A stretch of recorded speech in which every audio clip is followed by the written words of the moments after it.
This is our final episode in the summer series as we have been talking to business owners about how they solved a pressing problem in their business that was out of their zone of genius, meaning they had to figure it out.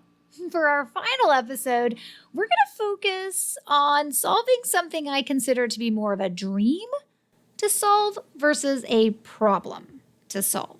Let's get to it.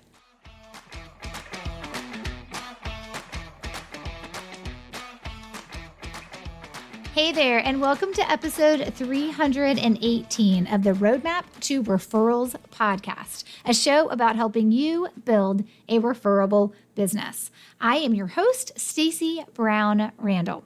My journey from a business failure to a successful business now, 10 years in, I know generating referrals naturally and consistently has made all the difference. Working with clients around the world, we leverage the science of referrals, protect relationships above all else, and help you build a referable business. Oh my goodness, am I so excited to introduce you to Sheila M. Wilkinson. This is going to be a fun, dreamy conversation. Sheila is actually going to be talking to us about how she solved the problem. I mean, really, is it a problem? I just don't think it's a problem. But about how she solved the problem of running a business while living in two countries. It's so fun to listen to her talk about how she splits her time between living in New Orleans and living in Brussels. Yep, so living in the States and then living in Europe. So I am very excited for us to dive into this conversation. Now, I'm going to first have Sheila, as I've done with all of our guests, tell you a little bit about her and the work that she does, because she was like made to live in these two countries and figure out how to run a business, because it is a lot about what she talks about from a boundaries perspective. And you'll hear us talk about that. But the tactics of figuring out time zone changes and dealing and communicating that to clients and the type of work that she would do and all the tactical operational pieces that come into place is one of the things that we are going to talk a lot about in this episode. So I'm excited for you to hear it. So if you've ever thought, I maybe want to live in another country while still running my business, or maybe come back and forth, right, between the States and somewhere else and run my business while I'm doing it, this is a must listen to episode. And if you've never thought about it, but it sounds really cool, well, then this is a must listen to episode, because who knows, right? Who knows what'll pop up for you and what'll percolate in your mind as you listen to this conversation that Sheila and I have. So let's get to it. Sheila, I am so excited to have you on the podcast for this episode. I got to tell you, what we are about to dig into and dive into is extremely intriguing for me. And it's one I think that for me personally, I feel like is around me more and more than it's ever been before. So I cannot wait for us to dig into this. But before we start talking about the problem and then how you solved it, why don't you share with my audience just a little bit about like what you do, right? What your business is, so they can also learn a little bit about what you do and who you work with. Sure. So, hi, everybody. I'm Sheila.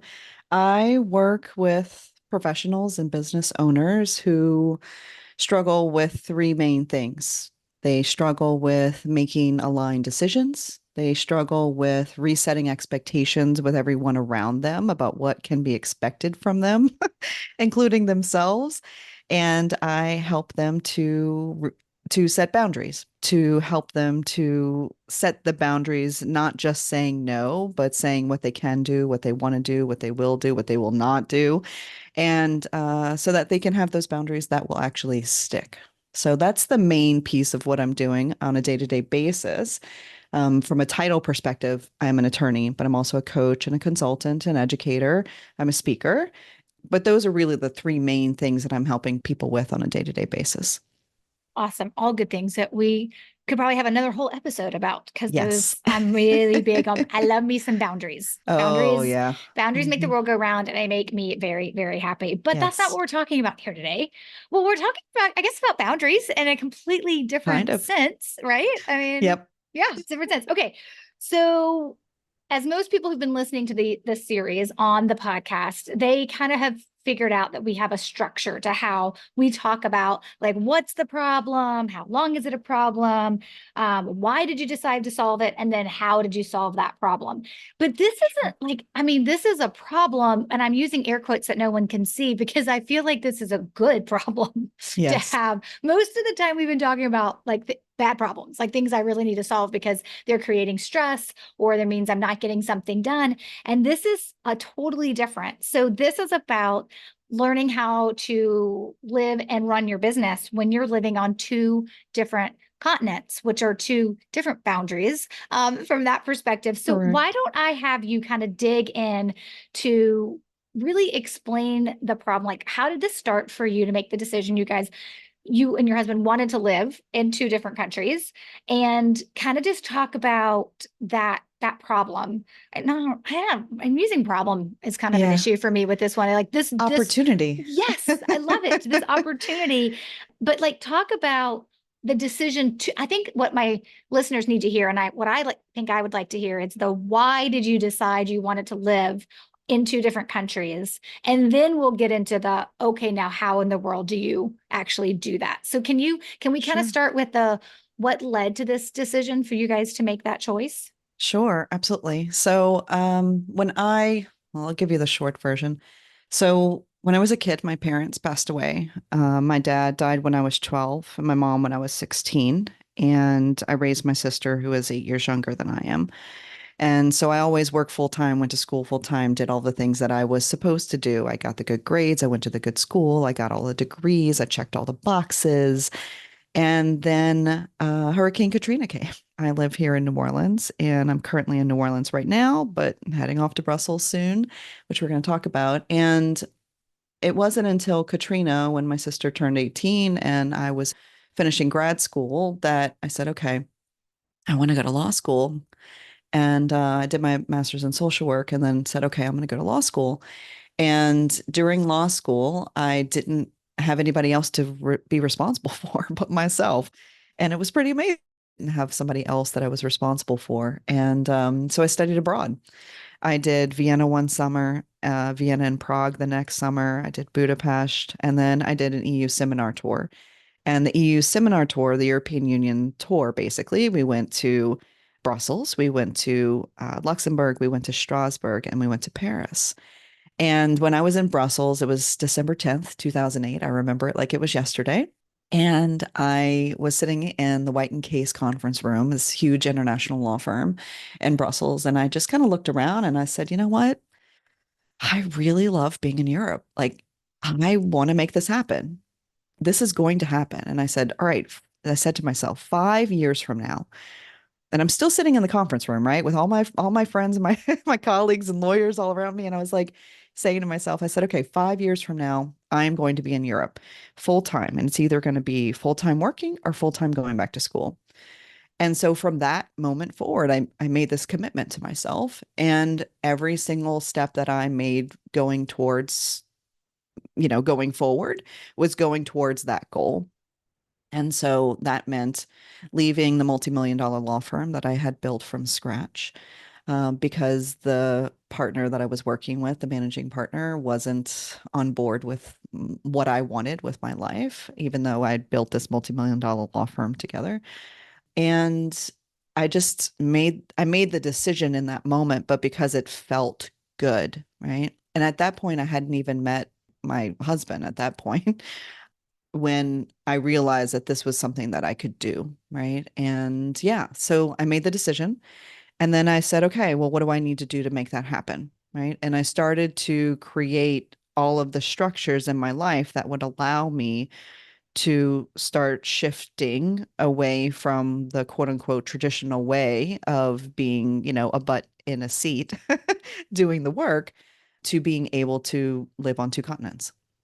And so for me, it really kind of turned into really just taking the next right step, the next baby step that needed to be taken to make things happen. And so by 2011, so about 3 years later, and I could have done this in 2 years, right? But I chose 5 because it felt good. It felt like it was enough time, but not too much time.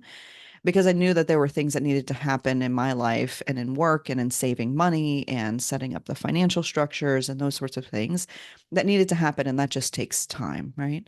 And since I'd already been abroad and lived abroad, while I studied abroad for 2, 3, 4 months at a time, I knew kind of what I was going to get myself done it alone, right? So even though I was studying abroad, I didn't bring anybody with me. I was with my friends, my colleagues in class, but I wasn't actually, I was living on my own, feeding myself, those sorts of things. And so it was the first time I'd ever been on my own ever in my whole life and only responsible for me. And it was pretty amazing. And so that just really emboldened me to say, okay, this is what I want. And more than just being alone, right? But knowing that I could do it for myself and that I had the strength and I had the wherewithal and I had the ability to do the thing that I actually wanted to do because I'd done all of these other things that I thought that I was supposed to do all that time, right? Like I'd followed this path that led me to the place of, okay, I'm going to live on 2 continents. I So, I yeah, think that is like, so I didn't know that story, which I think is really cool in terms of like what yeah, your childhood was like, and then what your early adulthood was like, and raising your sister, and then making these choices to do things differently because of what your life had been. And I think it's such a beautiful story in terms of really paying attention to like, and we talk about this a lot, like really thinking right. through like, what is it that I ultimately want? And what does that look like? And for some people, it's big plans. And for other ones, it's like small plans. And a lot of times it has everything to do with what we've experienced in the first 20 something years of our life as to what we want on the back, Right. decades that we're going to have. Okay. So you make this decision. I'm going to be operating on 2 continents. And I have heard about there's somebody in a group that I'm in that like moved his whole family, like 2 elementary, I believe they're elementary age kids, he and his wife, and they moved to like Spain. And Mm. I find that fascinating because I'm like, oh my gosh, I would love to do that. Now, my children are in high school. That is not the time you do something like that, particularly if one's like playing high school ball. That is something that they probably never forgive you for, I'm sure. So from that You never perspective, know. You never true. know. There's some truth Have there. you? But Yep. with that being said, so I'm hearing about this more and more. And I have another client I have one who spends a lot of time in France, in Paris throughout each year. I have another client that is actually moving. I can't remember where she's moving in Europe, but I am surrounded Yeah. with this more. I'm like, I feel like God's universe is like, hey, just keep in Yeah. mind. Hey, just keep in mind. But regardless, this does create issues, right? This does create challenges Hmm. about living in 2 places where there are different time zones, right? It's not just like, hey, I live part of the time on the West Coast and part of the time on the East Right. Coast, It's just a couple right? hours. Yeah, Right. it's Right. no big deal. Like this is like there's travel, there's balancing those time zones, there is figuring out how to work with clients that are back in the States when you're in Europe and vice versa. Mhm. So there's a lot of concerns or issues and just things you have to deal with, right? That kind of come up. So how long would you say that until you got this like locked and loaded, like this is the rhythm, this is the routine, how long would you say that this need to solve this living Mm. on 2 continents kind of took for you to get it all fully panned out? Hey there. Pardon the interruption. I hope that you're enjoying our business series this summer, focused on having extraordinary business owners talk about how they solved problems in their business that they didn't know how to solve because it was out of their zone of genius. Don't worry, we'll be back on our topic of referrals when we wrap up this summer series. Speaking of referrals, though, it is crazy to think that you could be just 90 days away from starting to double, triple, or quadruple your referrals. The roadmap and the support, plus the accountability that you need, it's just waiting on you. It's all inside my coaching program, Building a Referable Business, which we call BRB for short. Just go to stacybrownrandall.com/referable to learn about the program. And then, if you're interested, click on the link to submit your application. I personally review all applications, and I'll let you know if you're a fit for the program. Then you can learn more and make your decision. All right, now back to the episode. Sure. Well, That's a great question, obviously, because I think we think oh, it'll be so easy, and it takes time. I would say that it probably took me close to 2 years to get it fully panned out exactly where everything is just smooth sailing. But because I'd already been in Brussels, because I already had some space there, one of the things that I did not mention is that, in the 5-year plan of saying, okay, I'm going to be in Brussels full time, working or going back to school, I decided to go back to school. I went and got a master's of law in international and European business law. And when I did that on a student visa, right? And that takes time to do that, to get the visa, right? And then once you're there, you have the visa. And then it was a matter of, okay, what do I need to do to actually stay? So the actual stay is what took about 2 years to get it fully planned out because I'd been living in Europe, for a couple of years prior to that. And once I made the decision, I was going back and forth pretty regularly. So that way I could figure out where I wanted to live, who what neighborhoods did I want to live in, kind of get a feel for the space before I actually did it. And so it took about 2 years to get it fully panned out, but that included doing an advanced law program and converting my student visa to a work visa. And I actually had a Belgian enterprise. I opened a Belgian company, which allowed me then to have that residency. So it took about 2 years to get it fully panned out, I'd say. How long would you say though that it took you to like get those systems and structures in place in Yeah. terms of like, hey, for the next year or 6 months or 4 months or whatever the time zone, I'm Yeah. in this time zone and I'm operating this way. Oh, yeah. Or like talk about like, okay, so for me, what really gets me all excited and I kind of get like really into is really understanding how you made the tactical work. Sure. Yeah. I'd still say it was in that 2 years, right? Because it was the having the residency and then really shifting. Because at that point, I was still litigating. So I didn't stop litigating till about 2017. And so a big part of that decision was about, okay, who are the kinds of people I want to work with? What are the kinds of projects that I need? What's the pay that I need, right? The clients, the compensation, the cases. And because that took time to let clients go and to attract the kinds of clients that believed in me and trusted me, that they didn't need to be seeing my butt in a seat in front of them across the table, right? And so I'm not really sure if it was ever like a decision that I needed to like quote unquote solve something, right? It's that I was living the experiment of being in the moment and being very clear. And this is one of the reasons why boundaries, expectations, and decisions are my three things. These are my jam, right? Because I had to reset boundaries with everyone. I had to reset expectations with everyone, my clients, the people, my friends, family, whatever, and then continue to make decisions based on what was in front of me and tech now versus tech then. And so it was kind of digital nomadism, before it was such a thing. And so all of the tech that goes with that, a lot of it was just honestly just saying, okay, is this going to work? Let me do the research. Okay, let me ask some people who know what's going on. Let me ask somebody who also lives abroad and or also is doing, kind of this digital nomad slash, who's also working remotely. What's the tech I need? And how can I do it as simply and smoothly and streamlined as possible? And that takes time to know what works and what doesn't work for you. So, like, my processes work for me, but that doesn't necessarily mean my processes are going to work for someone else. You have to figure out what processes work for you, right? And so having those processes, when I say, like time zones, you mentioned time zones. Well, now I have a two-parter day.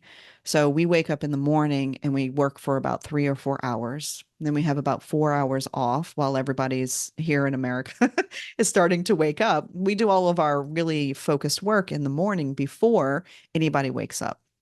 Then we have a couple of hours as people are waking up and processing what we've sent to them.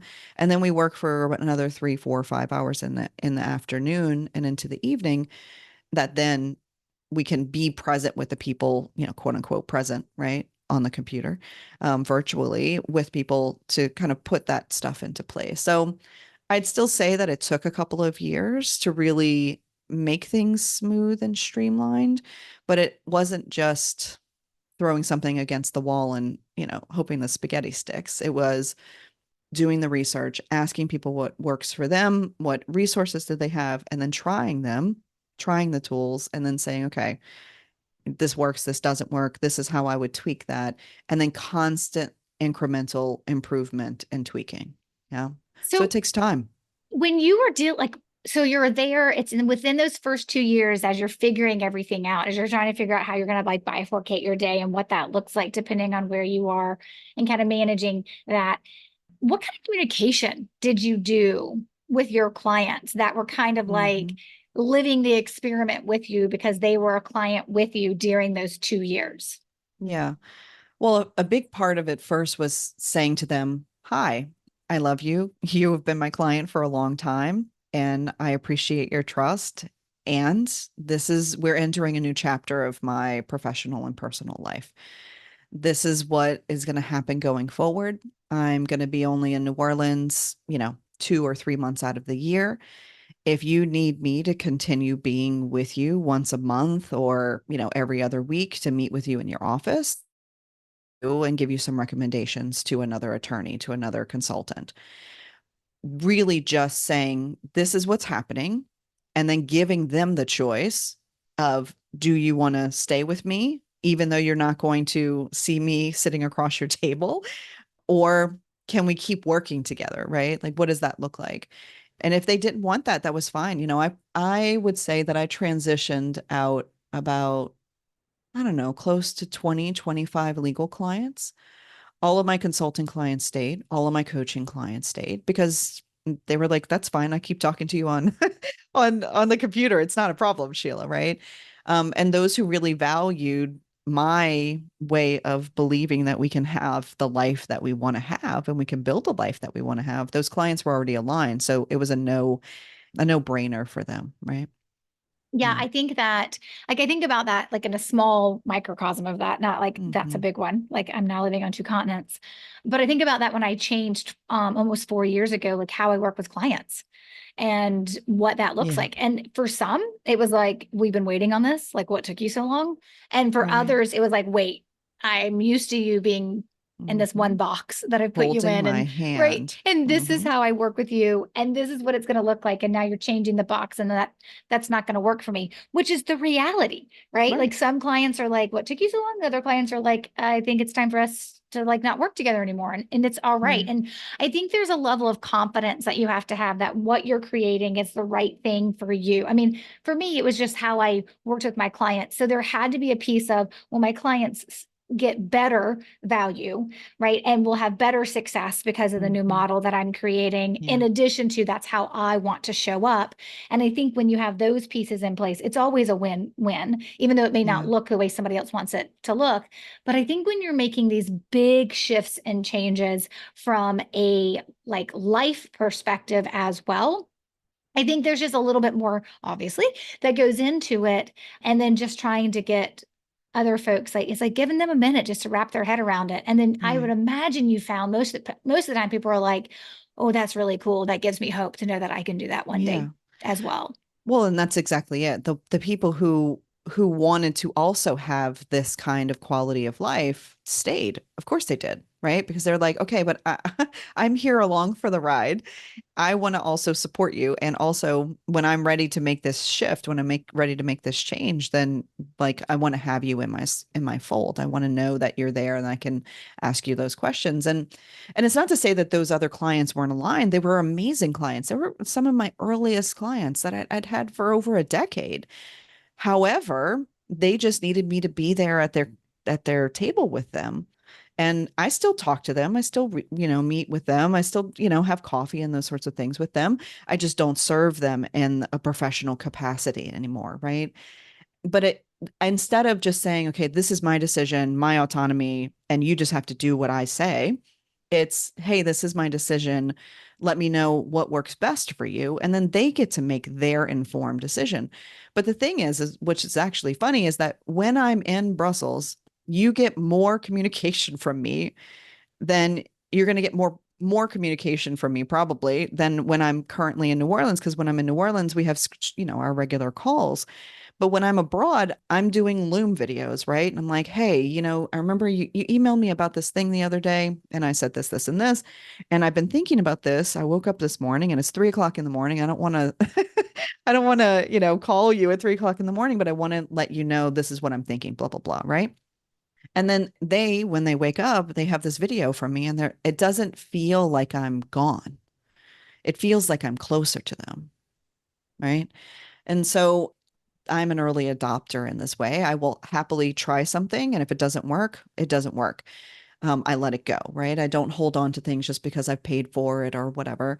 And I think that that helps me to serve them better by also creating the space that I need for my brain to process the things so that they get the information when it's convenient for them as well, instead of saying, okay, we are going to meet on Tuesday at 10 o'clock and that's how it's going to be.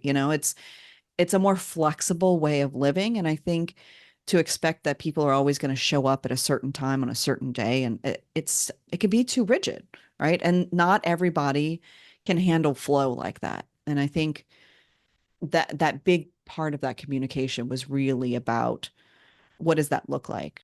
What does it look like for them? How do they want to be served? And how do I want to serve them? And how do I want to serve myself first?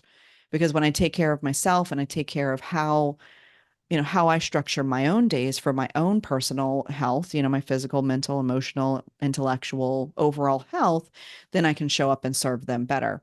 And being in New Orleans full time is just, oof. I mean, I get an itch, right? It's like 6 weeks. I'm like, let's go. Why am I here?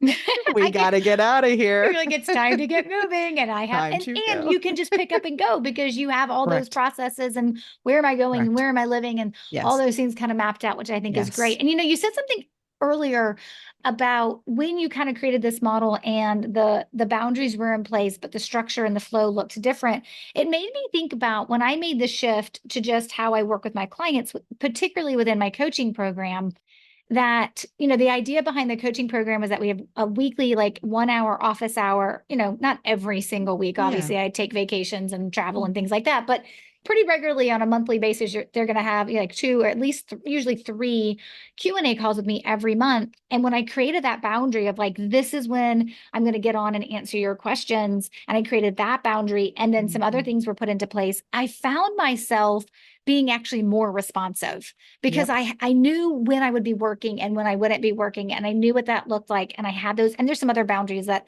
were in place to make this work. And Yeah. so I found myself, like, it used to be when you email me, I'll hold your email and then answer your question on the next Q&A call, which I do for the benefit of everyone to hear the answer. But most of the time it's like, well, I got the time and I want to, and I'm actually more Right. responsive and getting back to them with the answer that they need, and then just sharing at the Right. next Q&A call for the benefit of the other members in the program what my answer was. So I feel like creating those boundaries and boiling it down to like, what does this need to look like? Should they get what they need and I get what I need? Actually created, I think for me, like, I'm a better business owner and I'm more responsive Yes. to my clients because I never feel like I'm drowning. Like, oh my gosh, I got 30 emails I got to respond to, right? Because Yeah. I've got all these things because I haven't had time to get to anything. And when you eliminate that, to your point, like you said, making the Loom videos and giving time to think about things, that happens to me all the time. I mean, I'm like, oh, wait, I've been thinking about this. Let's do it this way because there's space, because there's boundaries. And I really think within the boundaries, you find freedom. Yours, of course, came being on two continents and Yeah. having to live like that. Mine just came because I wanted to change how I worked with my clients. But any of that, I think, gives us a lot of opportunity to create a different way of showing up. And as long as that's for the benefit of our clients, I think it's fabulous. It's certainly been for me in my business. Yeah. I mean, it has been for me, certainly. I mean, yes to all of the things that you just said. Yeah, because the boundary, and like I said earlier, right? The boundary isn't just saying no to people. It's about saying what you can do, what you want to do, what you will do, what you will not do. And that means communicating. That means communicating your expectations. That means telling people, look, this is what I've decided. This is why I have decided it. Are you still in?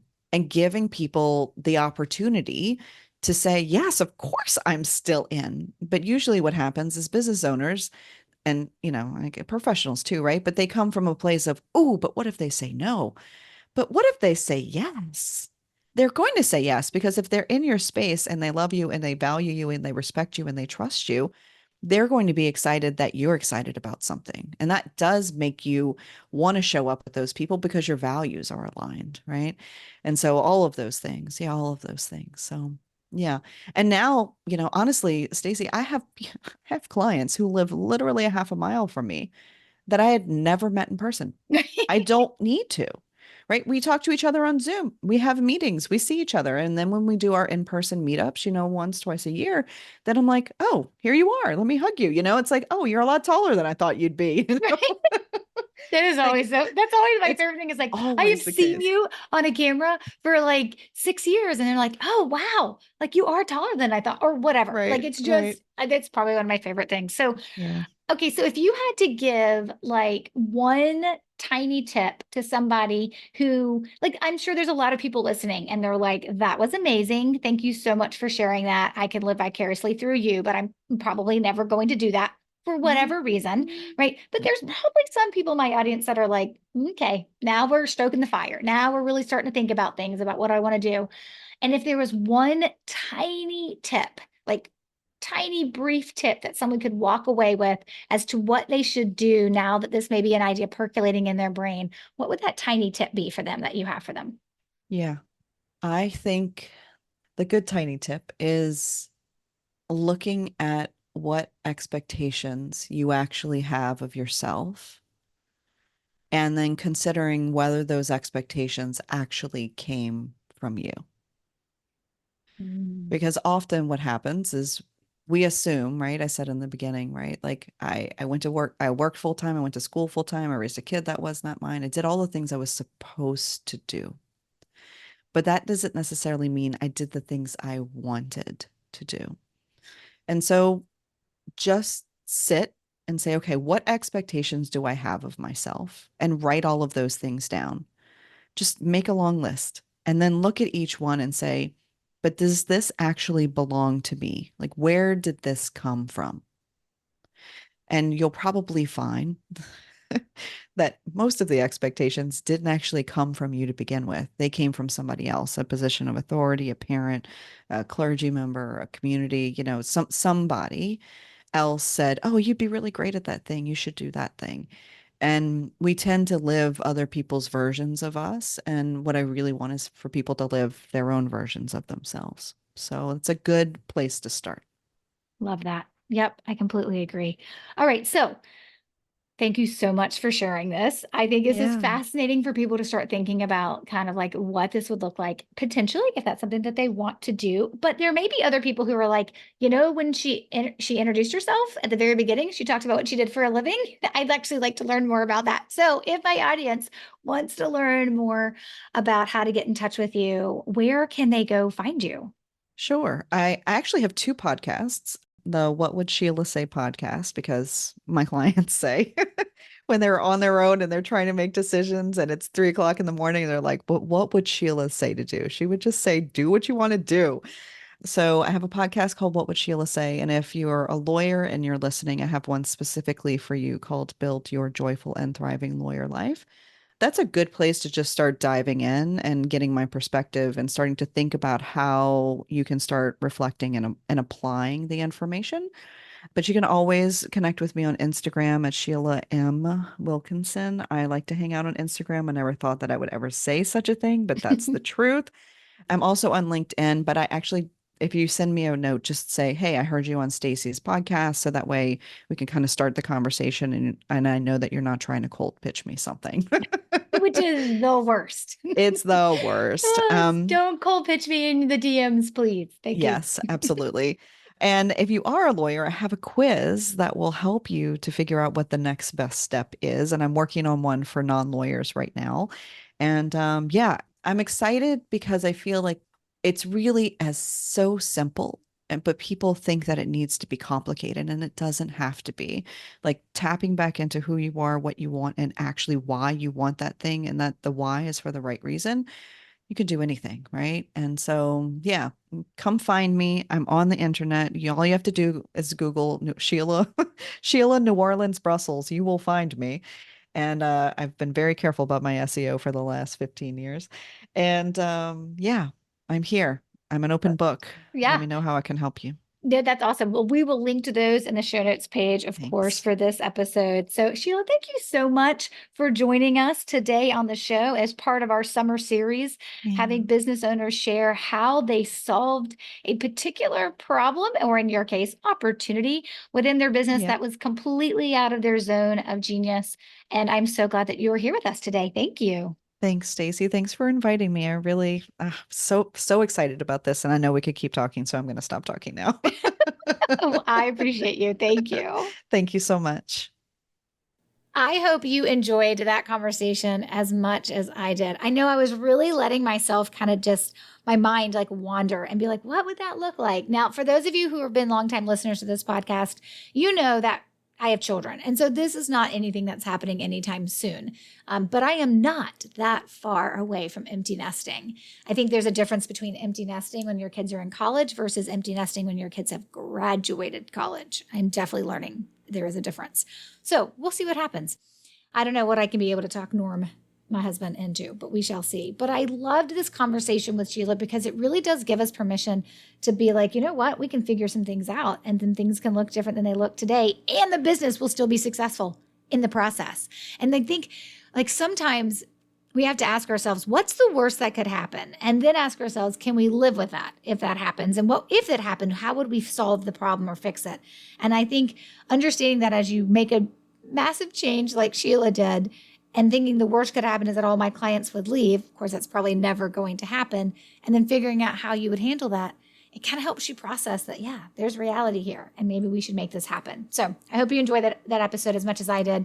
The show notes page for this episode, where you can find all the ways to connect with Sheila and learn more about the actual work that she does.